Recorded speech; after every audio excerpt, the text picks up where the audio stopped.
How does the thing go? Roaring fires, red meat off the bone. No, I got it wrong. Roaring fires, malt beer, and red meat off the bone, right? That's what the dwarves are all about. But that's the wrong universe. We're not looking at Lord of the Rings today. Still, same idea. The Dwarves of World of Warcraft. How many dwarf players do we have in my subscribers, in the comments down below, whoever might be watching this or coming across this video, hi out there if you found me. The reason I ask is because it seems that the dwarves are going to be mega important in the next upcoming expansion for World of Warcraft, which is called The War Within. We don't know a ton yet, but what we do know is that the Earthen will make a reappearance. So we'll be going underground, learning what the Earthen have been doing this whole time, learning about their capital city, and who knows what else. Who knows how relations will be once the dwarves catch up with them finally, their ancestors for all intents and purposes. So I thought now, with Dragonflight officially being over with the most recent patch, maybe it's about time to take a little poke at the Dwarves of Azeroth. Catch ourselves up with the lore, learn a bit more about the clans, where they came from, and how they developed from their ancestors, the Earthen themselves, and what the Earthen are exactly. We'll get into that. Should we get into it? I think we should get into it.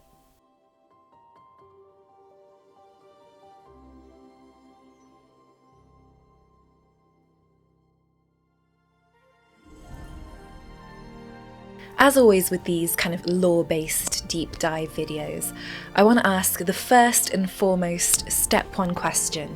What are the dwarves, where did they come from, and how did they originate? Well, they actually come from the Earthen, and the Earthen themselves are a prototype race. They're made of a kind of living stone, and they were created by the Titan Forged known as Keepers. If you want to know a bit more about the Keepers, I highly recommend my video that I made a while back, sometime last year, about Tyr, one of the Keepers, who's recently returned to the game, and his whole backstory and where he originated from. I'll link that somewhere, here, there, down there, somewhere. But basically, the Keepers were created by the Titan Khazgoroth to provide an army to defeat the Black Empire, which at that point had swarmed Azeroth and threatened to corrupt the world soul of the planet. After what's known as the Great War, the two keepers, Arcadus and Mimiron, created two huge machines, the Forge of Wills and the Forge of Origination. They both had different purposes, but the Forge of Wills was what was used to create the next generation of Titan Forged. That includes the Earthen, and they were created using something called a subterranean being matrix. What even is one of those? The easiest way to explain it is that it's a machine that is specifically designed to achieve the Titan's goals. Even for beings like the Titans and the Titan Forged, their first attempt didn't really work that well. In fact, it was a bit of a disaster. It produced a race known as the Trogs. You might know them from around the game. They're still killable mobs. But they're savage creatures made of earth, which the Titan Keeper Ironaya sealed away in Uldaman in a stasis chamber. There were some that escaped away into Deepholm and other areas though. A few tries later, they finally got it right, and they produced the Earthen. The Earthen were rough, craggy, but solid people, and they were tasked with specific duties in ordering and protecting Azeroth. And the Earthen specifically were tasked out to build mountains, as well as carving out the deep places of the world. Another TLDR here, once again you'll find out more in my Tyr video, but the Keeper Loken actually ended up betraying the rest of the Keepers. And he tainted the Forge of Wills, from which the Earthen were created, with the Curse of Flesh. Meanwhile, the Earthen were tunneling into those deep places that they had created and fighting the Trogs head-on. But from that point on, the Curse of Flesh that Loken had bestowed upon the Forge of Wills tainted every Titan Forged that came out of there from that point on. And over time, it would make them very soft, very mortal creatures. They fought all kinds of battles on the Keeper's command. They were actually sent to fight a group called the Winterscorn, who caught them unawares and actually killed many of their number. The survivors of that battle retreated to find Arcadus, Ionia and Tyr, and Tyr himself would lead the Earthen to push back against the Winterscorn and stop them from taking over the Storm Peaks. It was a tough battle though, and eventually the Titans would need to call in the help of their friends the Dragon Aspects. And I mean, they're Dragon Aspects, so the Winterscorn were crushed, no big deal. Now, at this point, Tyr had possession of the Discs of Norgannon, very important artifacts, and he intended to take them south. And while he was going on his way, he took as many of his Titan Forged as he could possibly manage. Most of them were Earthen, but some were friendly Vrykul, and also some Mechanomes as well. After a whole bunch of misfortune, Tyr eventually died to a Cathraxi attack, and the Vrykul stayed behind to watch over his silver fist and named the land Tirisfal. Still wanting to protect the discs, the Earthen and the Mechanomes continued to travel on south with Arcadus and Ionia. But eventually they stopped at the easternmost vault on the continent of Kalimdor, otherwise known as Alderman, and they expanded it and they housed the discs there. At this point, unfortunately, the Earthen who had travelled south were beginning to show the signs of the curse of flesh, so their bodies, which were literally hewn of the earth, made of rock and stone, were turning soft and pliable and very, very mortal. They knew that they were becoming weak, and so they begged the Keepers to be put into a slumber, at least until they could be cured of whatever curse they had. And they were. The Keepers agreed to their request, and the Mechanomes actually stayed behind to serve as their protectors and guardians. It's worth noting here actually that even at this point the Earthen were kind of fractured, so some of them journeyed south, but there were still some that lingered up in the north, kind of around Ulduar, and they were rallied by Jared Shadowsong of the Night Elves. And when he did, they joined his fight against the Burning Legion. So this continued on. The Earthen slumbered for many long years, until the Sundering, the great implosion of the Well of Eternity. The Earthen, being made of the earth itself, felt this deeply in themselves, and they took on the pain of the world and the world's soul deep inside them. In fact, it was so traumatic that it caused them to retreat back into the places they knew, like Ulduar, Alderman, and Uldum as well. They fell into a deep hibernation and left whatever Mechanomes there were to watch over Alderman. Once again, many, many long years passed, and one by one, the Mechanomes began to break down completely until there was one left. That single Mechanome didn't want the Earthen to be completely forgotten to history and time, and so she ensured that the hibernation chambers that they were in were reactivated, and they would slowly rouse themselves as she was the final Mechanome to break down. When those Earthen awoke, they found that the curse of flesh had completely taken over their bodies, no longer rocky and rough, but smooth-skinned and fully made of flesh. Making their way out of the Titan city, they travelled south, and eventually they built the great city of Ironforge in Dunmorrow in the Eastern Kingdoms, which to this day is still their capital. With the waterfalls of magma and lots of metallic ore, the Earthen that settled here became master smiths and weapon crafters. They decided to call themselves Dwarves. Now, why did they do this? It's actually a derogatory name that the Night Elves gave them, way back before the War of the Ancients, so I guess they were reclaiming that name for themselves. They named their lands Khazmodan after the Titan Khazgaroth, who ordered their creation in the first place, and their nation stretched out beneath the mountains. Under those mountains, they actually made contact with the descendants of whatever Mechanomes were left, and they had also fallen to the curse of flesh, and they are known as the gnomes that we have in-game today. From that day on, they formed a great bond of kinship, It should be noted that the Dwarves of Ulduar never really left Northrend. If you look to the Eastern Kingdoms and the Dwarves of Ironforge, everyone who lives there, those are the descendants of the Dwarves of Uldaman, who travelled and actually interacted with other races. So it went on, and they finally encountered humans about 1,800 years before the First War.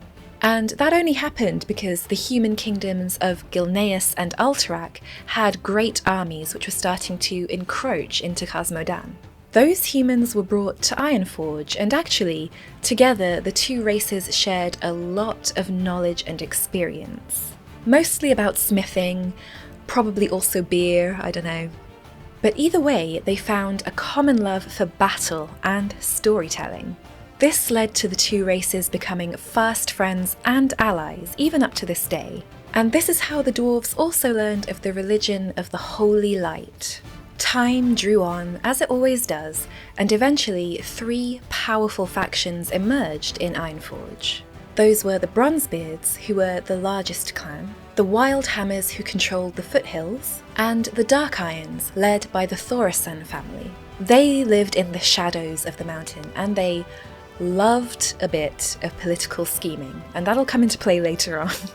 The High King at the time was Modimus Anvilmar, but when he died, a civil war broke out between the dwarves, during which the Bronzebeards came out victorious. Everyone else was pretty annoyed. The Wildhammers left to settle in Grim Batol in the wetlands, and the Dark Irons left for the Redridge Mountains, founding their own kingdom. Needless to say, based on everything I've just said, the Dark Irons were the most bitter about all of this. And they eventually decided to attack both Bronzebeards and Wildhammer kingdoms at once. How was that a good idea? I really don't know. It completely backfired on them because both of the other kingdoms managed to put aside their differences and join together. And they absolutely steamrolled the Dark Irons and the Thorisons. Sorcerer Thane Thoresen actually had to retreat from his battle at Ironforge, and his wife Modgud actually died after trying to invade the Wildhammer capital of Grim Battle. So the Sorcerer Thane retreated to the Dark Iron capital, but at this point he was so consumed with hate, him and his council, and in that hate they managed to summon just nothing major, just the fire elemental Ragnaros, which was another terrible idea because Ragnaros destroyed him, destroyed their city, and seared a huge chunk out of the Redridge Mountains. And actually, those areas that he seared are still available to quest in today, so you know them as Searing Gorge and the Burning Steppes. Dwarves are really hardy though, and they managed to rebuild Ironforge after the attack. The Wildhammers were offered a place, but they chose to migrate instead. And this time they settled in the Hinterlands, where they founded a new capital called Airy Peak.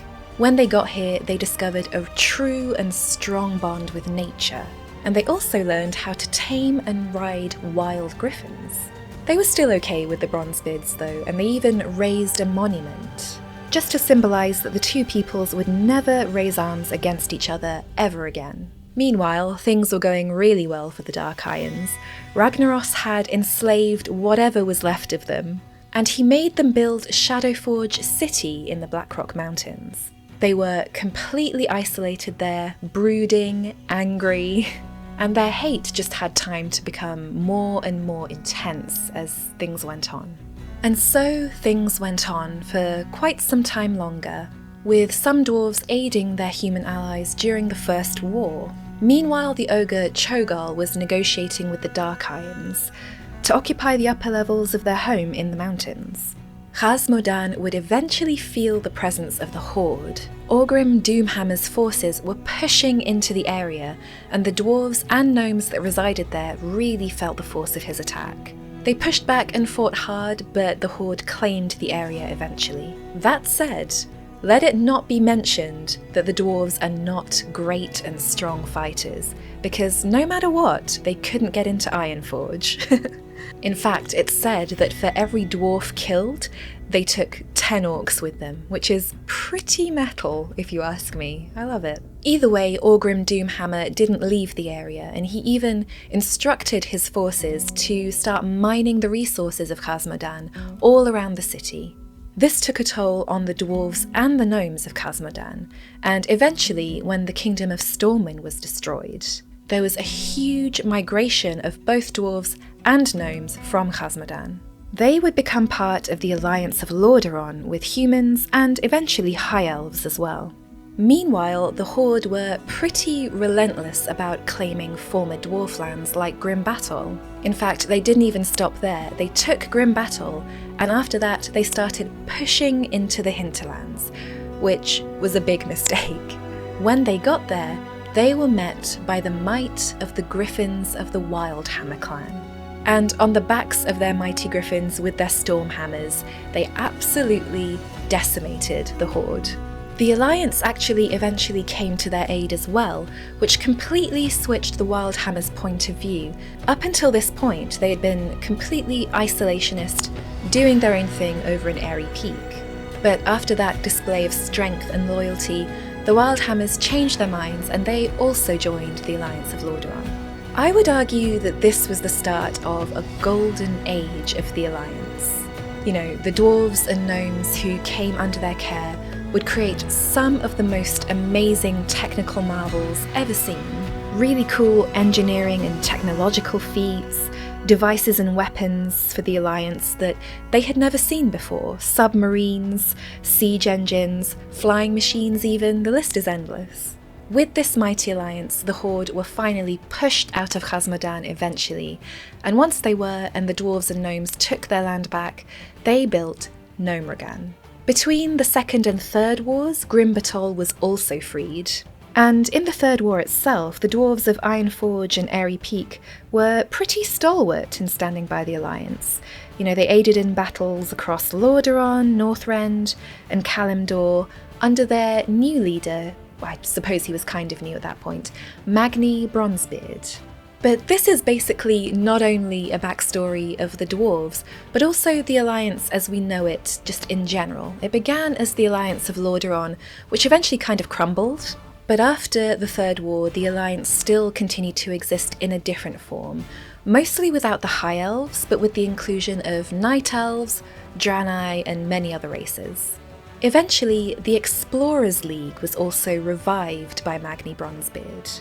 It had existed before, but the purpose of that league was to pursue the truth about dwarven origins and turn their focus from mining and industry to archaeology. Fun fact, this whole turn to archaeology is actually the reason why playable dwarves in the game can use the racial ability Stoneform. It's like reclaimed knowledge that they've dug up about what their Earthen ancestors were able to do way back thousands of years ago. Will they ever be able to reclaim their powers entirely? I don't know. We'll have to see how things go. A lot of things changed during the Cataclysm, which is when the black dragon Deathwing rose from beneath the earth and basically tore Azeroth apart. After the earth around Ironforge and Khazmodan was uprooted, a lot of dwarven settlements around that area were completely destroyed. And King Magni wanted answers. This was the earth, after all, the place where they came from, and it seemed to be in turmoil and disruption. So he went through a ritual to commune with the earth, but it kind of backfired, or maybe this was the plan for him all along? Difficult to say. But it accidentally turned him into a living diamond, and he fused with the rock and stone of Ironforge itself. Now, him being the king, Ironforge was completely leaderless, and there became a power vacuum. Remember how I said earlier that the Dark Irons love a bit of political mischief? Now was their time. Magni's estranged daughter Moira had actually married into the Dark Irons, so she was now Moira Thoresen, and she took that chance to seize the throne of Ironforge. Thankfully, the Alliance intervened before an entire civil war could happen again, and with the guidance of the human king at that time, Varian Rin, the Council of Three Hammers was formed. 3 hammers because it was made up of a representative of each of the biggest Dwarven clans. So that's the Bronzebeards, whose representative was Muradin, the Dark Irons, whose representative was Moira, and the Wild Hammers, whose representative was Falstad. Isn't Falstad dead? Falstad dead. No, he survived! He survived! There was a lot of bitterness between them though. They didn't want to rule together. They wanted to each be on the throne by themselves, but no such luck. Having said that though, Moira showed some major guts from that point forward. For instance, when the Zandalari trolls were threatening Dunmorrow, only the Dark Irons risked fighting, offering aid, and protecting Ironforge, which brought great shame to the other clans for not lifting a finger, and Moira actually proved her stalwart alliance to the Council and the Alliance as a whole. They've also aided in the destruction of the Dark Portal during the Warlords of Draenor expansion, and in the most recent Legion invasion, they managed to hold Dunmorrow from being completely overrun. Up until this point, Magni is still completely made of diamond. For what purpose, we're not entirely sure. He is the World Speaker, but during the Battle for Azeroth expansion, he spent a lot of time trying to heal the wound in the earth that was caused when the demon Sargeras plunged his sword into the area of Azeroth known as Silithus. The sword is still there, by the way. Who knows if it's ever gonna leave? But this basically brings us up more or less to the present day. The dwarves are still firm friends of the Alliance, stalwart soldiers, and we know that the next expansion, The War Within, is going to have a really heavy dwarven presence. We're going to be going to the land of Khaz Algar. We don't know much about it right now, but what we do know is that that's where the Earthen live, and that's where their capital is, called Dornogal. Dornogal, I think. I'll write it down here somewhere.